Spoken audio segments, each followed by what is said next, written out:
We start with Ravens-Bills. Two MVP candidates going head-to-head. Josh still undefeated at home. Lamar looking to get to his second consecutive AFC Championship game. Here's Josh and Lamar's career head-to-head.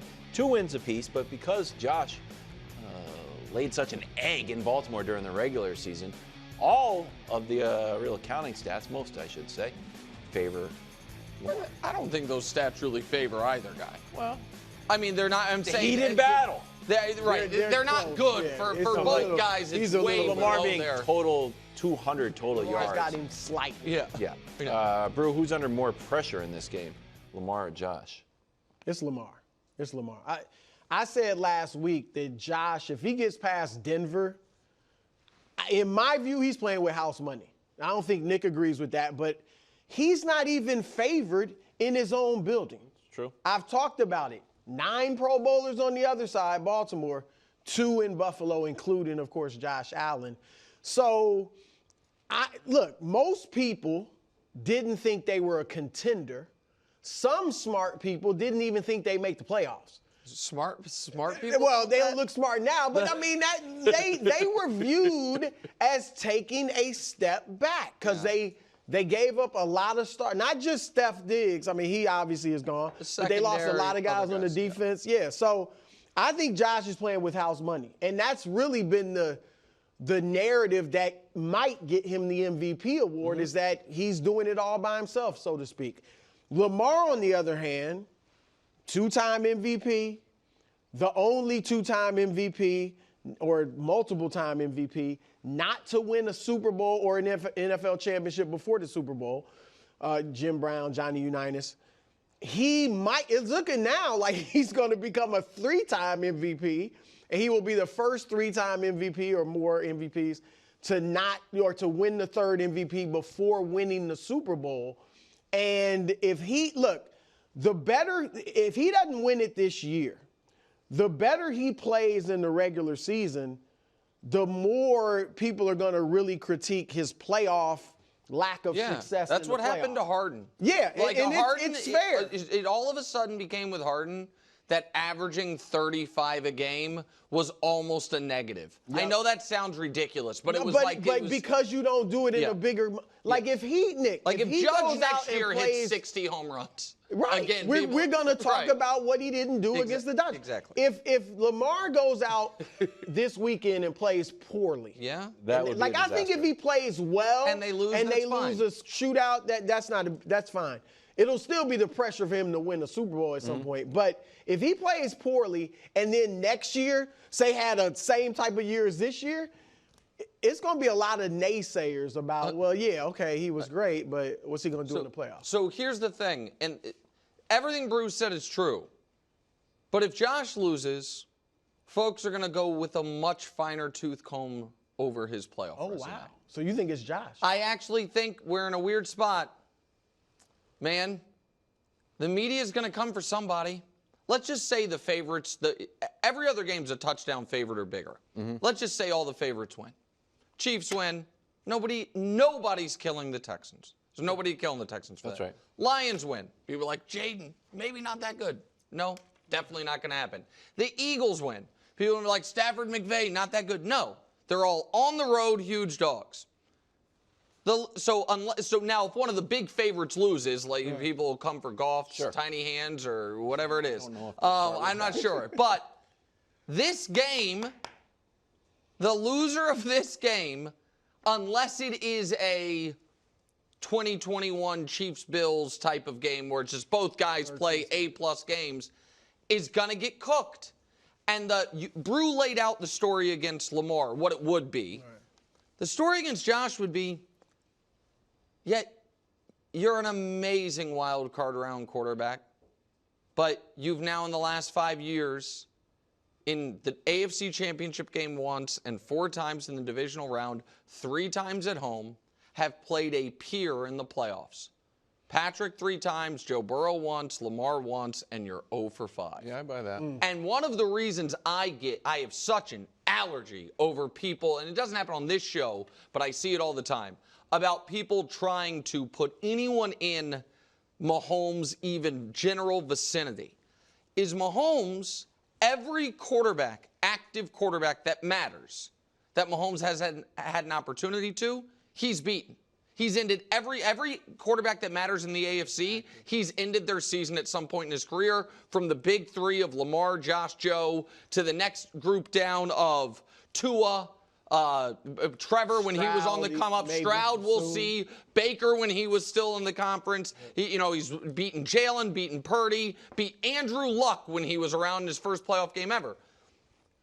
Josh's playoff wins, his best games sometimes have been losses, have come against Phillip Rivers on the Colts, Lamar in a game that was 10-3, and then a Lamar pick six ended it. That's one of the reasons Josh's numbers not that good. Mac Jones, Skylar Thompson, Mason Rudolph, and Bo Nix. So Phillip Rivers' last ever game, Lamar, for whatever it's worth, and 4 guys making the first, and up to this point, only playoff stat. Lamar's playoff wins have come against Tannehill, who he also lost to him and beat him. C.J. Stroud last year, which is a good one, and Old Man Russ.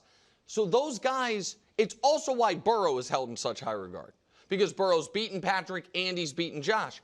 Those guys, so the point I'm making is if Josh loses at home, people don't care that he's a 1.5 dog. Be like, you lost another time. Point will be, man, another time you played a quarterback of your caliber, and they're going to take their pound, and you lost. They're going to take their pound of flesh. I think the non-betting public assumes that Josh Allen is supposed to win the game. And you're also not. Do they?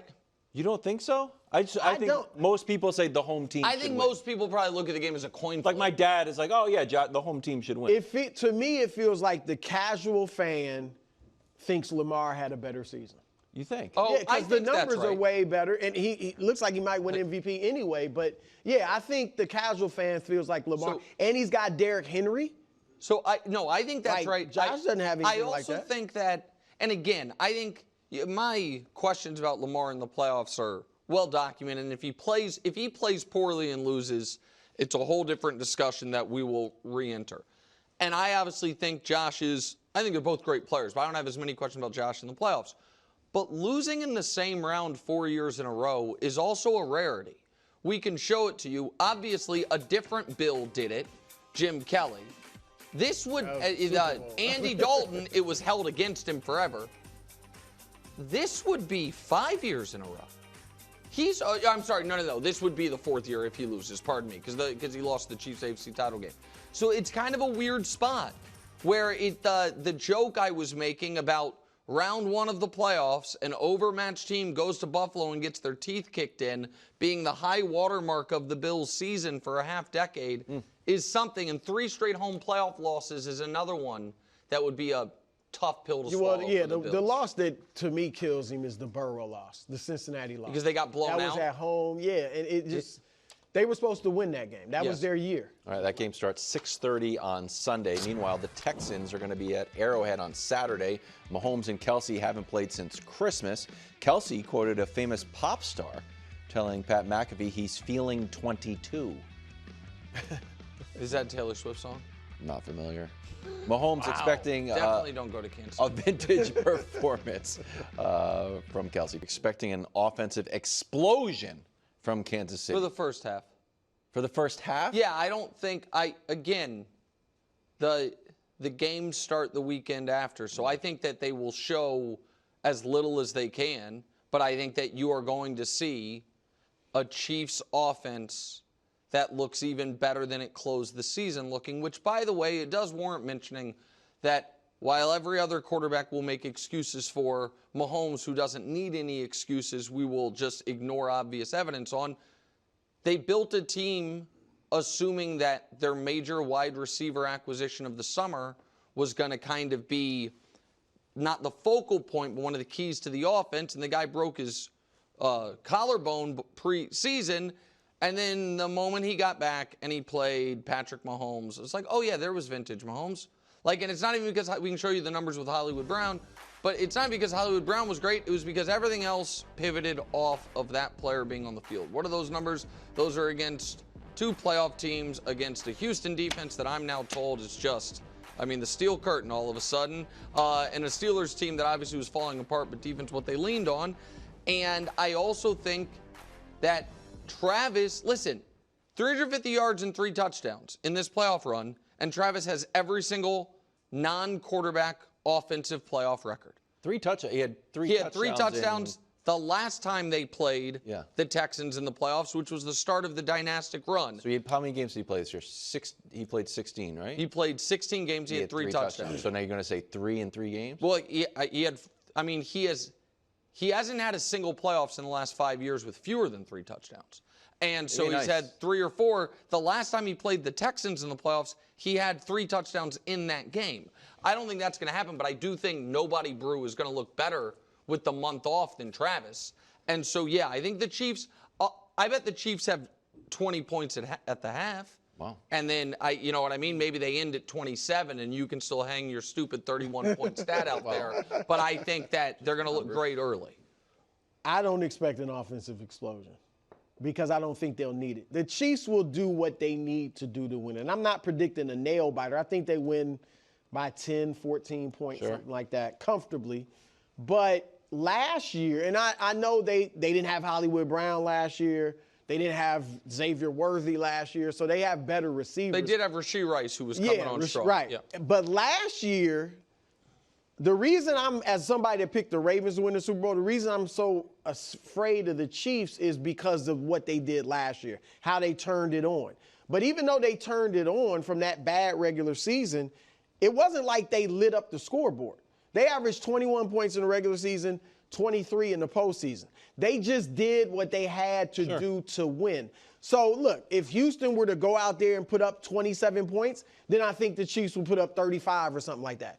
But I think they'll probably be in the high 20s, and I don't see an explosion coming unless it's necessary, but I don't think it'll be necessary. I don't see it at all. I spent all day trying to find a path for the Texans, and I don't see it. A path for the Texans. A path for the Texans. I see, and I don't know if I see an offensive explosion. You kind of agree with me that if they need it, but they won't need it. I also think mentally, can we just, if you hooked all the Texans up to lie detectors, say like, hey, would you be okay with losing this game? I think it registers like, yeah. With all the injuries and everything we went through, and CJ's second year, I don't think it's that they'd be okay, but it has this year already been a success. Which means, yeah. And I think the answer to that for the Texans, I think winning that. Do you, though? I mean, I think now, after a poor regular season. That's what I mean. But going into the year, they were expecting more. I know, but I don't totally think that agree, if they lose, they're not going to be devastated. One team would be devastated. The defending champ. One team would be absolutely devastated. The other team's like, you know what? With everything we went through this year, Tim Settle should be like, I got to redeem myself. I mean, all that junk he talked last time. So, listen, the Chiefs have not. So, the Rashee Rice thing, because that's the other thing. Rashee Rice, who was supposed to be their number one receiver all year, you know what I mean, hasn't been around since the first month of the year. But if you remember, Rashee Rice came on huge in the playoffs. I don't think Xavier Worthy is going to necessarily have that level of impact, but you have seen his usage, on the rise. Yeah. No, we are yet to see the Chiefs with their fully healthy offensive line, plus Hollywood Brown, plus Pacheco back because it was kind of a slow build back, and whatever version we're going to get from Worthy, and by the way, what I think will look like vintage Travis Kelce for at least a couple weeks. We haven't seen that once all year. Yeah. So I would not be shocked if you see the Chiefs, opening script offense just be like it is at the end. If the end of a game down 4, got to get a touchdown. I've been waiting for that. Right down the field. Like turn it on from the get-go. Yeah, well, now that the games matter, they will. I'm waiting for it. Cowboys need a new coach, and Jane Slater says, don't worry. Jerry is on a, quote, solo mission. It's like John Wick if John Wick killed his own dog. So, do you trust Jerry Jones to get this right? Well, there's one way for him to get it right, and it's not a difficult one, I don't think. Because I think if he does the right things, he will get the guy he should get. And that's hire Deion Sanders. That's the only way now he can get it right. Bill Belichick, off the market. Maybe. Mostly likely off the market. Sure, I think that would have been fine. Mike Vrabel's obviously gone. Mike Tomlin is a pipe dream. To me, I'm not saying there aren't other good candidates out there. But the one that I feel confident would go in there and do a great job is Deion Sanders. So all you have to do is offer the money and talk with Deion, whatever concessions you might need to make. I mean, I think there'll be give and take. And you get, I mean, look, Deion Sanders is a football coach. I know he said he wanted to coach his son and all that, but he's a football coach. That's his profession. Who wouldn't want to coach the Dallas Cowboys if you were an ex-player there and a great player won a Super Bowl there? Like this, the glitz, the glamour, he brought it to Boulder, Colorado. You wouldn't have to bring it to the Cowboys. It would be there. Like, this is set up on a platter for Jerry Jones. If he doesn't get Deion, then no, I don't think he'll get it right. It might be Kellen Moore. It might, I don't know, Cliff Kingsbury. Whoever he hires, if he doesn't get Deion, he's going to hire somebody that's kind of cheap, vanilla, maybe cheap, and doesn't have lets Jerry remain the face of the franchise and all that. And it'll be, even if the guy has success like McCarthy did, it won't be enough. He's not going to spend the money. He's not afraid of spending money. Really? He's on not? The Cowboys? He doesn't. He's got a beautiful jumbotron. He had on the roster and cash spending last decade, they're near the bottom of the league. He lets coaches' contracts expire rather than fire and pay them for not coaching with them. Last year, the season ended in as horrifying fashion as possible. He clearly was not in love with Mike McCarthy, didn't want to pay two coaches at once. He's not paying Deion's buyout and the money to get him.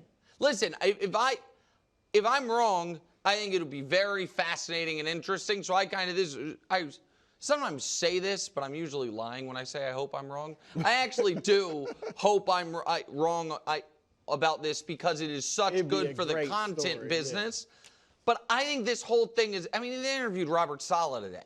Like, I think we're more along those lines. I think this whole thing is Jerry Jones, and I'm a little resentful of it because this coming weekend is my single favorite sports weekend of the year. I think divisional round in the NFL playoffs is the best 48 hours of sports all year, and now we get the college football national championship game as a bonus on Monday. And Jerry, through agents and marketing firms, has conspired to hijack the news cycle a bit. And if I thought it was legitimate, then I'd be interested. So you don't think he's even like? No. I think that I do not think that Deion Sanders is going to be the next head coach of the Dallas Cowboys. I think Jerry has just found a way to be in every show's A block during the best football week of the year, and I don't like it. Well, you should have told us that in the meeting. I did. I did say that. Well, I think it's good. Thanks for watching. Subscribe here to get more from the show and to check out clips from other shows on FS1.